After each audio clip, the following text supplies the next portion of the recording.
podcast number 2. We've got a special guest coming in a bit, Dan, but he doesn't know we're recording, so we're going to stitch him up when he comes in. Yeah, we're going to try and get his in now, so... Find a chair. Oh yeah, and here I am with just a stool. Stool with a stool. Shocking this. What sort of stool would you say that you rate that? It's a backless torture chair. You're already filming, by the way. This is Dan. We don't look at the camera. Don't pretend that the camera's not there. Don't make eye contact. Don't make eye contact with the camera. First podcast. How you feeling? Yeah, feel alright.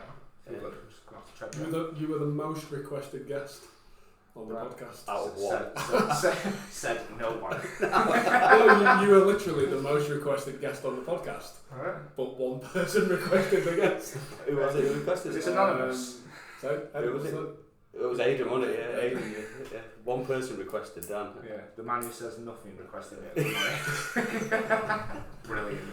We had some questions in about, I think there was one that was serious, was can we do anything for hair loss? Well, that's the 3 of the worst people in the room. Any tips for hair loss? On the head or the chin, I mean, we could talk about. That doesn't really matter. Who asked this? I'm going to go anonymous. I don't want to get him in trouble. You've probably got more insight into this with spending more time with Ash, haven't you? He's probably... Well, yeah. Ash is, a treatment and all that kind of stuff, and I'm just willing to. I'll go where Ben's going gracefully. Yeah, I'm fucked. I'm bald, and the rest of me's bald. Yeah. The best advice I could give to anyone is don't smoke at a young age. Would you reckon? I didn't smoke. You didn't smoke. Are you actually going to go any more bald than that?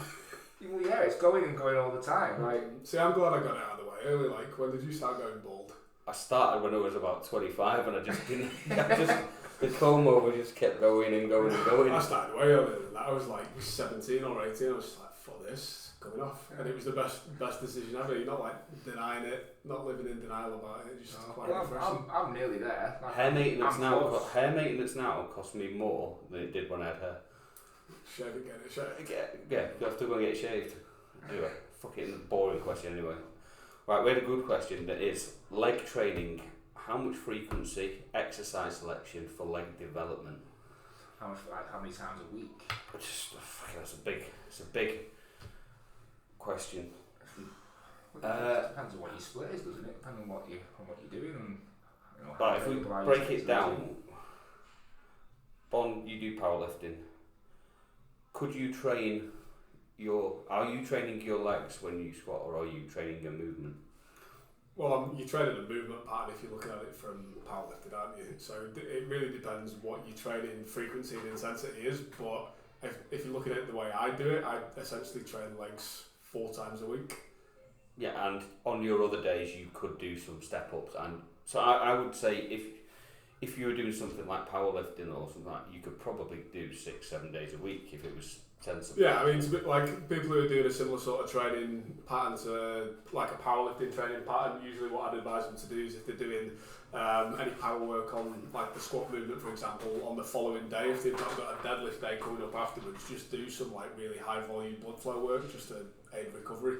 Basically like Viagra and masturbating. Yeah, that or leg extensions or something like that. Sorry, Viagra and leg extensions. Same for the upper body as well. I'm definitely trying that. Loads of high volume work to just flush a load of blood flow in there and get the recovery. But yeah, you can pretty much train legs every day. You could train legs every day for every sport. It just depends how.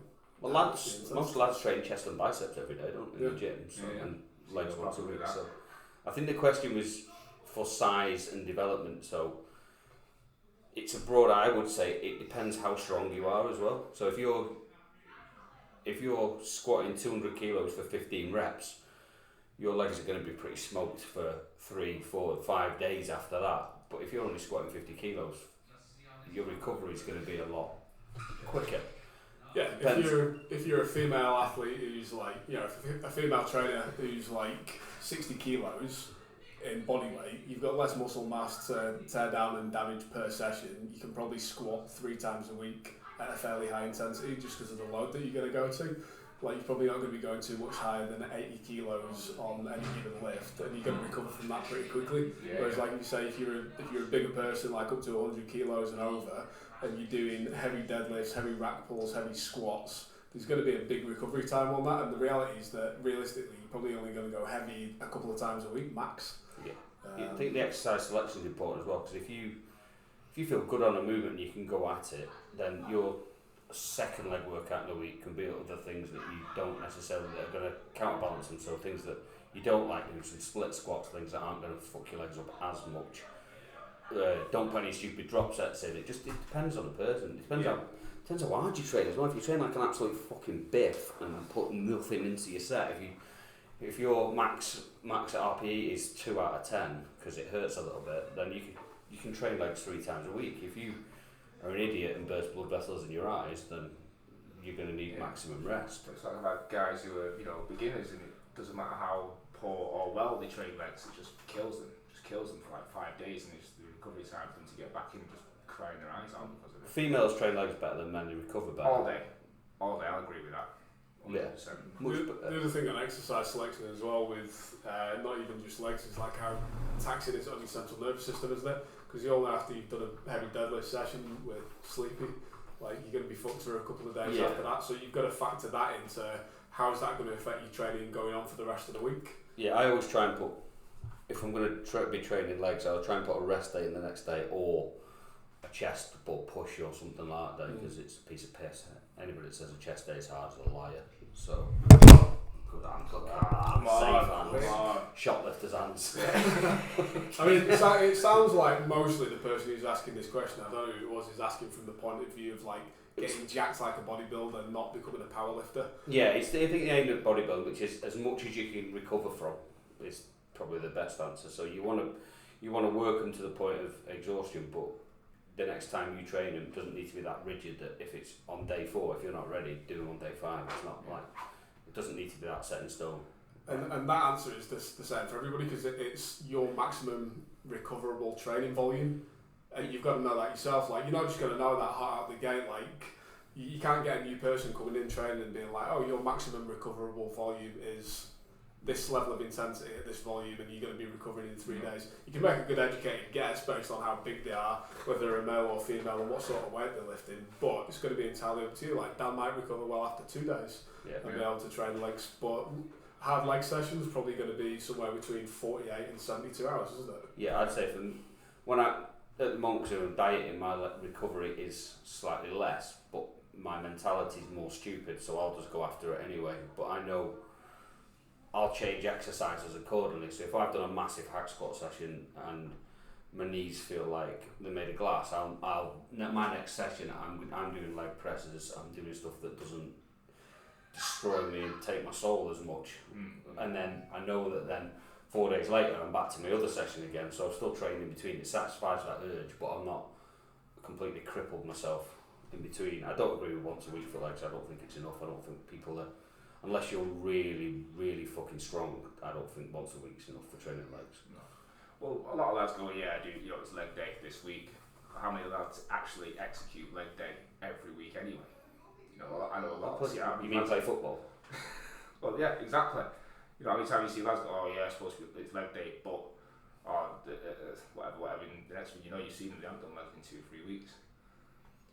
I've spoken to many lads. For the most part, most people who are training with that poor level of intensity and commitment to it aren't training with enough intensity to get the results that they want anyway. Yeah, I know. So it's more of a question of like desire for training intensity to get an outcome, as opposed to how many times you're going to train it. Yeah, but it's where I've seen it from where I used to work at. It's just a big commercial gym.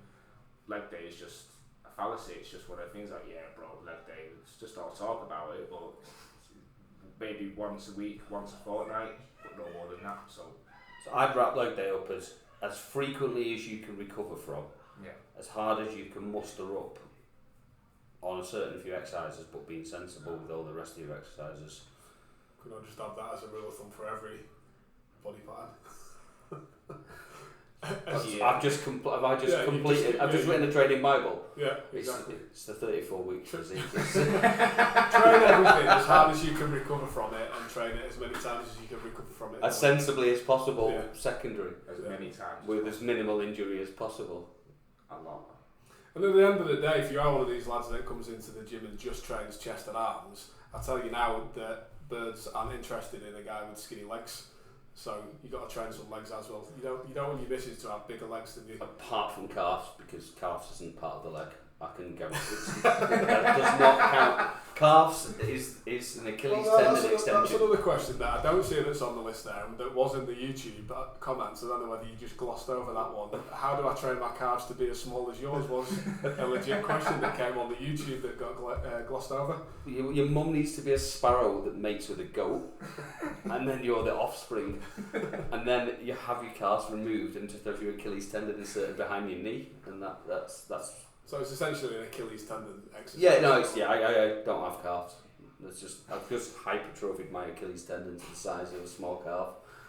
That's why I can plyometric bound 47 metres.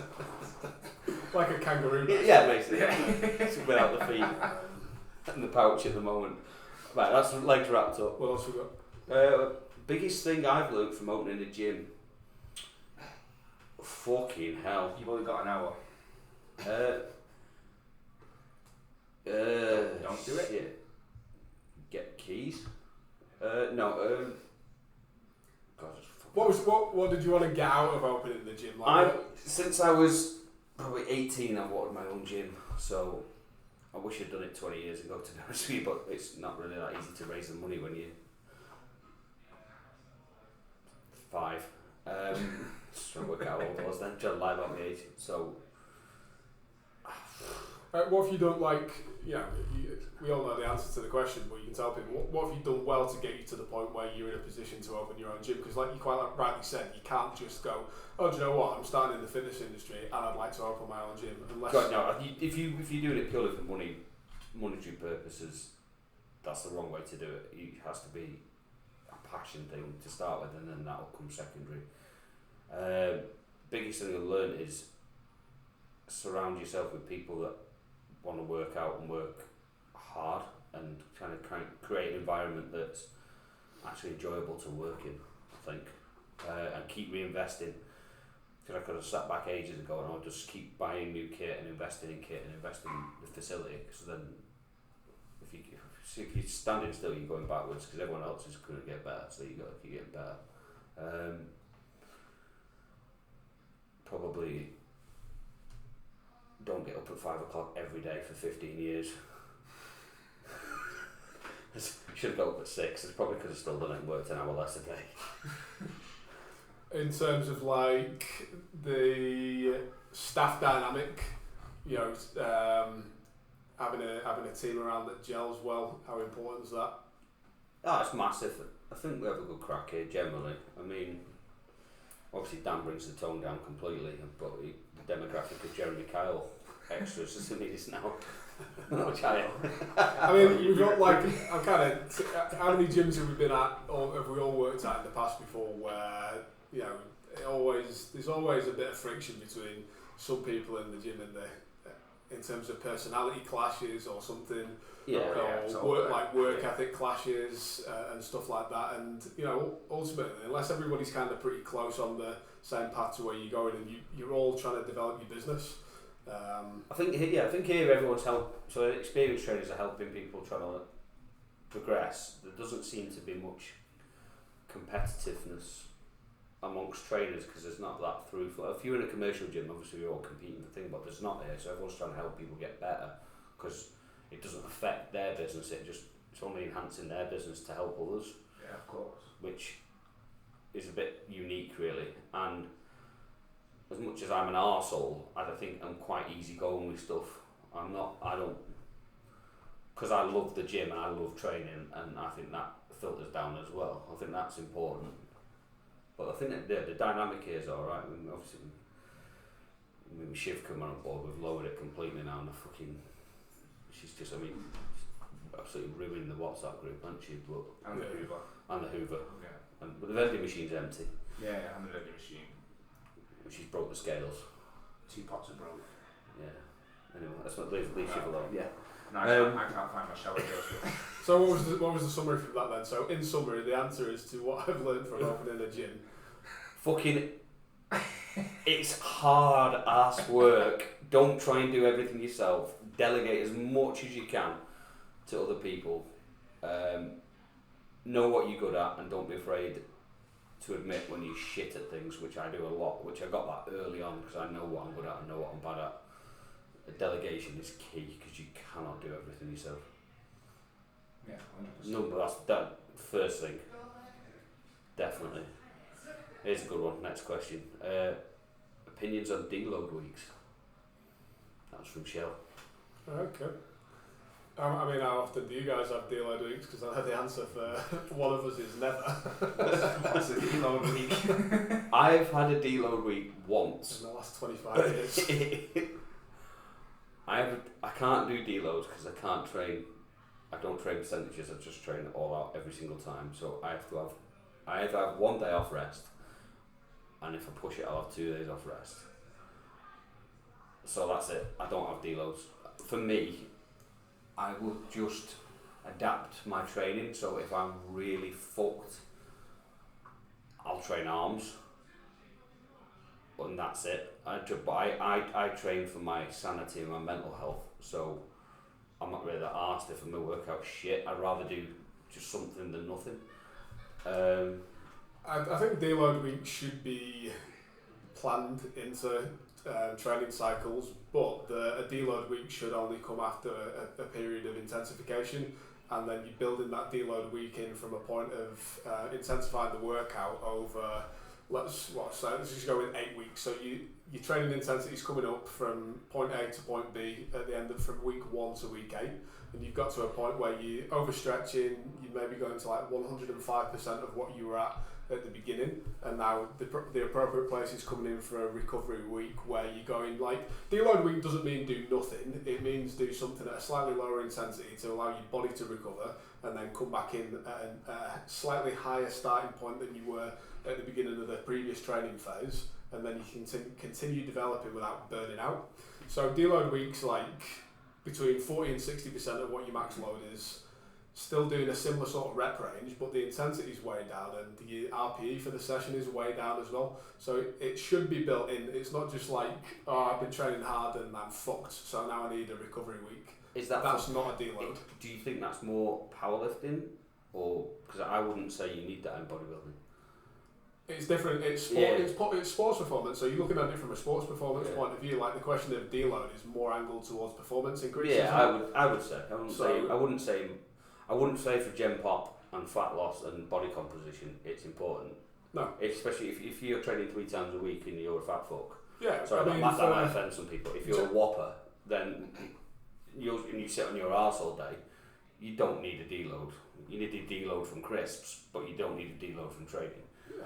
But if you, like say, powerlifting and things like that, then when you've squatted, done 2 sets of 2 on your 100% of your, when you've done that, it's disgusting. Yeah, and you need a deload week. Yeah, that's when it's physically you cannot do it. For most people, like general population, or most people coming into a gym just training for general health and fitness improvement and maybe some slight physique improvement as well if they're training hard enough for that. You should be training at a threshold that's going to be high enough to get the results that you want, but never enough that you're going to actually end up burning out. So the reality is you're probably not going to actually exceed like an 80 to 90% limit range and never getting to that point where you're actually burning out and feeling fucked from your training. A lot of people who come in are like, oh, I feel like shit, and you know, man's been out on the fucking boom all week. You sleep shit, you've probably been arguing with your partner, like your kids are giving you shit from school, you've not been eating well, you've been on the booze at the weekend. You've missed 2 workouts already. You've already deloaded. None of these things are overtrained.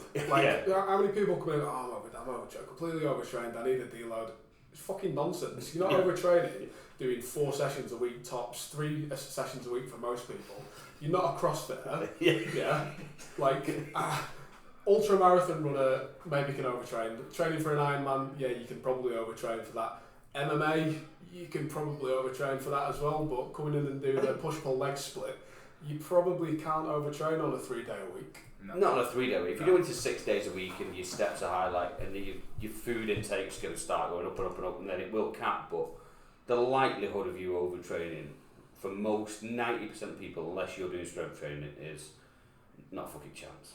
Most of the things that are going to make you feel like you're overtraining are external factors from training, isn't it? Though? It's like sleep, food, stress at work, stress at home. Yeah, it's everything outside of that. It's not what's going on in the gym. It's what's going on outside the gym. It's what's preparing you to come in the gym. It's like, I love that analogy of like that stress cup with the hole at the bottom where it like you've got it's dripping out slowly, and the more and more you pour into the top of it, the bigger it's going to overflow. So all those things that we just talked about are stresses that are going to fill your cup up. Yeah, I've got 3 cups. Yeah, punching a load of holes in the bottom of it, you're going to get fucked. Like how many of your clients generally from the training programs that you've got them on can legitimately say they're overtrained and they need a deload week? None of them. No. None of them. I've genuinely, in my entire 22 years of training properly, I did a Russian squat routine. Actually saw it through to the end, which is weird for me because normally get bored after one workout and change it. I was absolutely destroyed, and I had to. My knees were hurting, my body was fucked. I had 2 weeks off squatting. Went back to squatting, I could squat 20 kilo more, and I was just like, what the fuck? And it just proved that it did work taking that deload. So then I completely ignored it and went back to training like an idiot. So it goes more to the like we said. It does work. To the same point. It's more from a point of view of sports performance, isn't it? I mean, you could probably factor it in more when you're looking at cutting down for a comp or something like that, because that's going to be tied in with the nutrition side of stuff as well.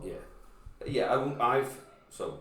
As my calories drop, I'm trying not to do any, because I'm chasing fat loss, and the temptation is to do more, must do more, and it's like, I'm actually doing less on my weight sessions, so I want to keep my strength and preserve muscle, so I'm actually trying to keep my weights heavier, take my rest periods down, and do a little bit less.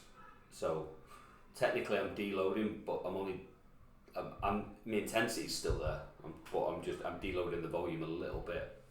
When it's alright when you've got 6,000 calories, you want to just pump your shoulders up to foot, but when you've already smoked and you've got much in the tank, then I'm kind of auto-regulating it for the first time ever. Being sensible. Learn to pick your battles when and what you do. Just not on leg day, I still just go like a fucking idiot. Wear pink shorts, I've got to. Also got. No, that was all the questions we had in, to be honest with you. That's generally the things. I mean, the one that we were going to do was the chickens. I mean, that's the basically the serious part of the show done now, isn't it? We need to find out how many chickens Dan reckons he could kill in a death match. Right. So is this cage? It's the same size as this room. Right. And are the chickens being released? So everybody's going to get asked this. So it is. Right. How are the chickens being released? It's a 3x3 room from a little hatch at the bottom, and they're just normal chickens. And are they coming in normal, or are they aggressive and worked up coming into this? They're aggressive. Right, well, a lot of these chickens, if they're coming in foot high, I'm going to kick a lot of these chickens on entry. So that's just going to be clouds of feathers. So I reckon I can take quite a few waves. A lot of them are waves. Waves of chicken. Confident. As the young kids start calling it the colonel. getting wavy. Right. No, so if I'm waiting and it's like 3, 2, 1, and it's going to kick through. I'm going to turn it into feathers. How many chickens, Dan? I reckon I could take. Because at the end, after we've interviewed everybody, we're going to put it to the test. Is it me in bare hands, or is there weapons being thrown in? Not just you. I reckon I could take. The chickens haven't got weapons. Why do you get weapons? Yeah. They've got little talons and beaks. That's genetics. What's my genetics? What pick up a bat? Some girls from Wythenshawe. Won't call them girls, mate. Jesus Christ. Wearing more manly clothes. How many chickens? I reckon I'd do a couple hundred. Wow! Easily. If I'm waiting at that hatch, right, and they're being released, and I can kick through 2 at a time. 200 chickens. I just turn them into a feathery ball of death. I reckon I could do that. Wow. Statement. Fucking hell. I'm willing to RSPCA are not going to like our experiment, whether they like it or not, I'm willing to back it up, mate. KFC will. You have to pick out all the rubbery sole and laces out of it. I don't use do you think your foot gets sore first, or do you think you run out of cardio? No, because I know I put my laces through it. Bare feet as well. It's like a survivor. Yeah, but then there's the stragglers. You can stamp. You know, I'm not gonna get down on the ground with all these chickens, and any that come to my height, and I'm gonna windmill. Like instinctively. If you got one chicken in each hand, and as they came through, you and I'm killing, and chicken. I'm nunchucking other chickens with chickens. How much chickens could a nunchuck? No. Wow. I don't think anybody would go as high as 200. I think he set the bar extremely high. And well, you got to dream big. I think Nush will come in with a strategy and a spreadsheet. Well, what strategy is more soundproof than that? I don't know. I think it'll be a long. I think that's going to be the highest number, 200. I honestly think I could do that. I honestly think I could. All right, okay. 200 chickens for Dan. Yeah, I'm not buying them to do this. So you know that. Okay. I'll fund the chickens. We'll get KFC. This could be the end of year annual Bfit barbecue. That's just just bits of. This doesn't look like a drumstick, Clive. Why is it all bruised? Put some chickens on.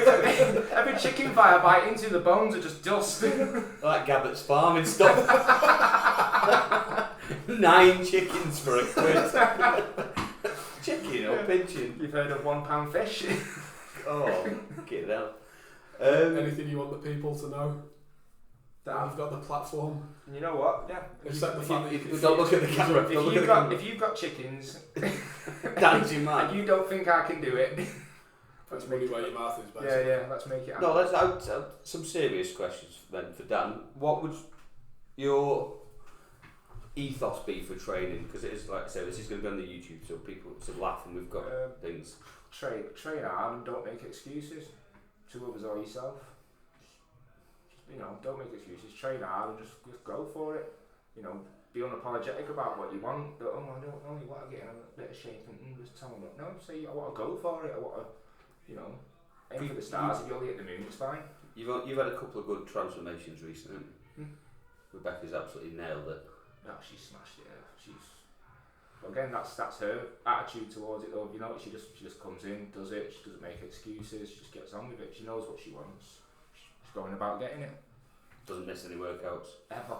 I even said to her yesterday. You doesn't miss any if you feel tired and jaded, and you don't want to come in and do the off-day cardio. You're still burning weight. Like you offer a deload. Yeah. No, I've offered her more calories. And she said, yes. Nobody says no to more calories when it's no. offered by the coach. It's stupid otherwise. To eat more? Yeah. No, I'm alright eating. Can I reduce them?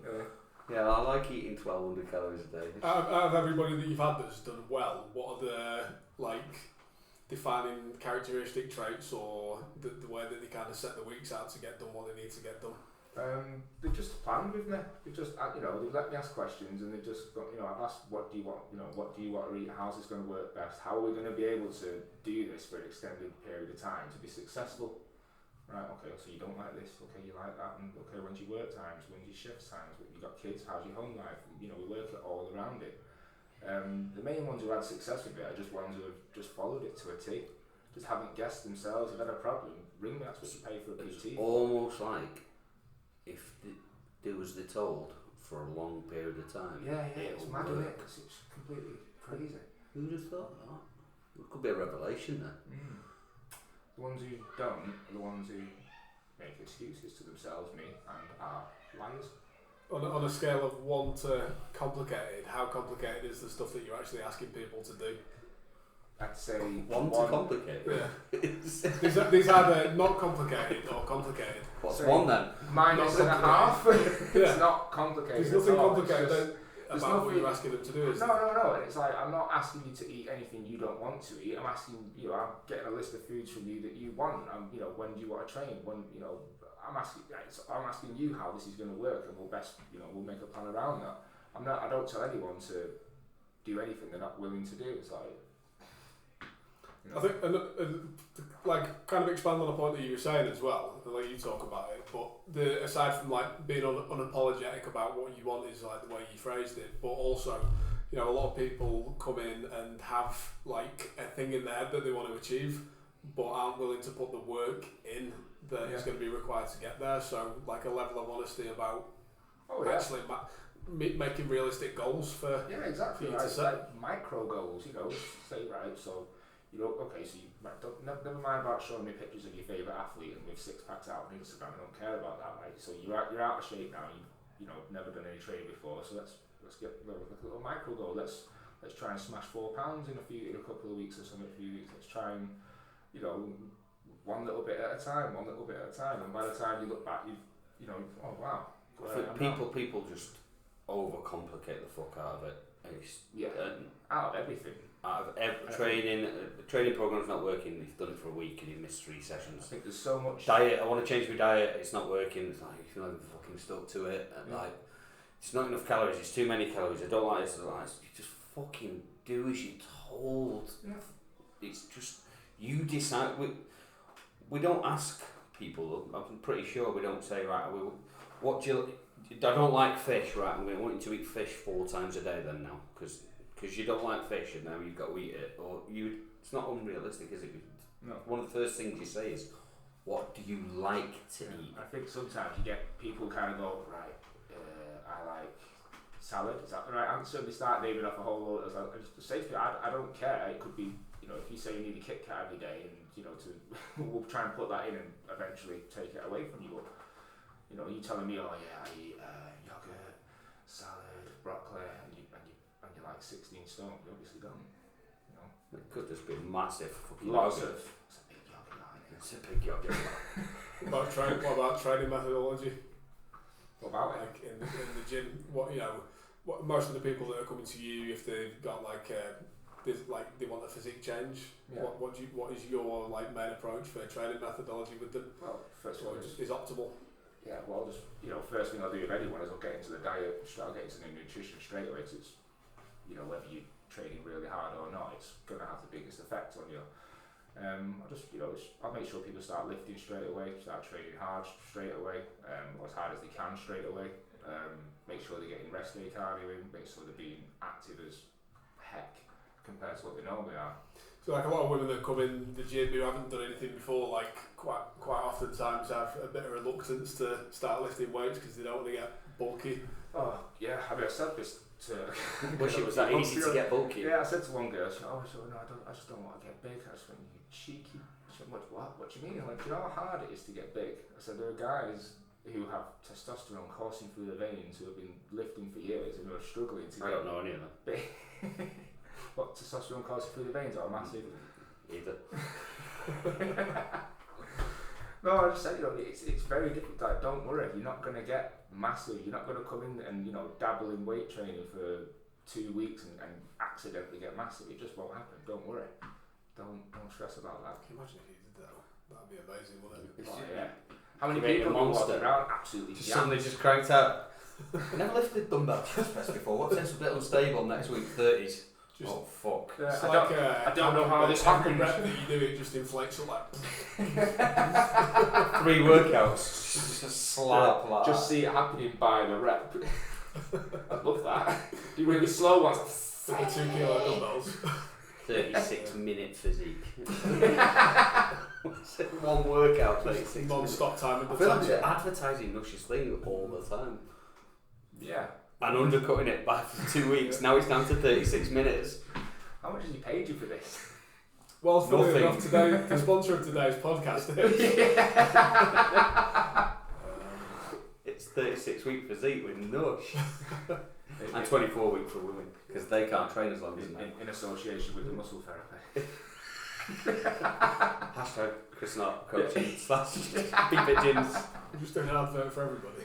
What's your jiu-jitsu? Flow jiu-jitsu that's not happening yet. It's not happening yet. This is Boris's fault. Boris? Yeah. Yeltsin. Boris Yeltsin, Bojo. Fight with masks and gloves on? Or is that just kinky? If what? If you make them fight, if you make them go mask and gloves on. You probably could do actually, couldn't you? I'm sure it's not within regulations. You definitely can't do it a metre apart. What if you did it on a tennis court? It still would not be within regulations, unfortunately. What if you did it on a football pitch? You can 45,000 people can go and watch football together. That's not a problem. But if you did jiu-jitsu at Wimbledon, I think that's alright because you're not going to have to wear masks. So that's what I'm saying. Yeah, why could you not do that? You got a net separating the 2 bubbles. That's the fundamental problem right there, isn't it? Yeah, the grappling, the bit. But you can play rugby. It's like shadow boxing. But you can play rugby. You can play rugby. What does the Professional ball? athletes. What does the ball boy doing all this time? He's like, just wait for anything to drop. I dropped the ball. I don't know how we You're got going to get ready to sanitise them, aren't you? Right, we're going to Just be ready to deviating away from that anyway. Right, so anything else for anyone to add? 200 chickens will do it. 200 200 chickens. chickens will do it. Go subscribe to the channel on YouTube, follow the page on Instagram. What's your personal Instagram page? Dan Roberts, personal trainer. Dan Roberts, personal trainer on Instagram. Go and follow Dan. Leave us some more comments about who your second most popular guest that you want to show on the podcast. Aidan, who do you want on this?